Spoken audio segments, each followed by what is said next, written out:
যে দলটি দুদিন আগে তৈরি হয়েছে, আগে ছিলই না এই দলটির অস্তিত্ব, তার তো এখন নিবন্ধন পাওয়া, মার্কা পাওয়া, প্রতীক পাওয়া, নির্বাচন গোছানো, নেতাকর্মীদেরকে গোছানো, সমর্থকদের কাছ থেকে ভোট নিয়ে ভোটটাকে তার বাক্সে ভরা, অর্থাৎ একটা প্রক্রিয়া, হ্যাঁ, যেটার সঙ্গে তারা পূর্বে পরিচিত নয়।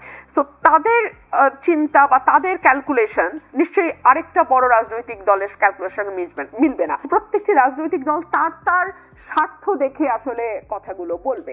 যেই দলটি দীর্ঘ সময় আগে রাষ্ট্র পরিচালনার দায়িত্বে ছিল, যেই দলটি আজকে নির্বাচন হলে কালকে ক্ষমতায় যাবে, সেই দলের সঙ্গে আরেকটি দল যে হয়তো জীবনে কোনো আসনই তেমন ভাবে জিততে পারে নাই এবং আগামীতে নির্বাচন হলেও তাদের একটা বা দুটো আসন হয়তো বা তারা পেলেও পেতে পারে, সেই দলগুলোর মানে চিন্তা ভাবনা, না আমি দলগুলো মানে আলাদা আলাদা ভাবে, তো তাদের চিন্তা ভাবনার সঙ্গে বিএনপি চিন্তা ভাবনা নাও মিলতে পারে। আবার ধরুন, কিন্তু আমাদেরকে দেখতে হবে বাংলাদেশের জন্য কি প্রয়োজন। আমরা যদি সেইভাবে চিন্তা করি, বাংলাদেশের জন্য ইমিডিয়েটলি একটা নির্বাচনী রোড ম্যাপ দরকার। আমি শেষ করছি, আইএমএফ আমাদের অর্থ উপদেষ্টা বলেই ফেলেছেন, আইএমএফ তার কিস্তি ছাড় করছে ওই শর্তে যে তারা আশা করছে দ্রুতই বাংলাদেশ একটি নির্বাচনের দিকে যাবে।